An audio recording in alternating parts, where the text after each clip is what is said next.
দুই আনা যে বাকি ছিল সে বাকির অভাব পূরণ করতে কি তিনি চলে গেছেন? আমি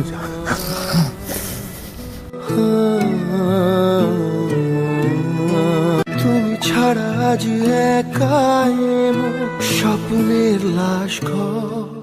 জনপ্রিয় সঙ্গীত শিল্পী মনির খান অবশেষে নিজের ছোটবেলার প্রেমের কথা প্রকাশ্যে স্বীকার করলেন। সম্প্রতি একটি লাইভ প্রোগ্রামে অঞ্জনা প্রসঙ্গে প্রশ্নের জবাবে তিনি আর তার প্রেমের কথা চেপে রাখতে পারলেন না। আবেগে আপ্লুত হয়ে কেঁদে ফেললেন প্রিয় এই গায়ক। আসলে অঞ্জনা কে ভাই? তবে কেউ না কেউ স্বীকার করবে আজকে অঞ্জনা কোথাও আছে।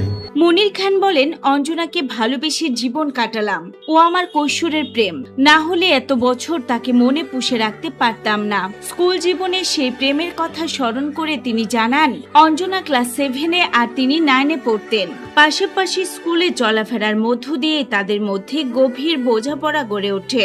কোনো প্রপোজ নয়, ধীরে ধীরে প্রেম। সম্পর্ক ছিল 7 বছরের, কিন্তু অঞ্জনার বাবা বিষয়টি জানতে পেরে তাকে বিদেশে পাঠিয়ে দেন। মনির খানের ভাষায়, আমাদের আর্থিক অবস্থা ভালো ছিল না, তারা চাইছিলেন বিত্ত, আর আমরা ছিলাম চিত্ত নিয়ে। তবে ঈশ্বর সম্ভবত চাননি আমাদের এক হওয়া। প্রায় 33 বছর আগে তার সঙ্গে শেষবার দেখা হয়েছিল, এরপর আর দেখা হয়নি। বর্তমানে অঞ্জনা সৌদি আরব প্রবাসী এবং দুজনেই নিজ নিজ সংসারে সুখী। তবে অঞ্জনাকে এখনো ভুলতে পারেননি মনির খান। তিনি অঞ্জনাকে নিয়ে গিয়েছেন 40টিরও বেশি গান। সর্বশেষ অঞ্জনা 2020 গানে তাকে মির্জাফর, রাজাকার ও বেঈমানের সঙ্গে তুলনা করা হয়েছে। এসব গান নিয়ে তার স্ত্রীর কোনো আপত্তি নেই, বরং উৎসাহ দেন। মনির খান জানান, কোনো গান ভালো না হলে উনি বলেন, আরো সুন্দর করে গাও।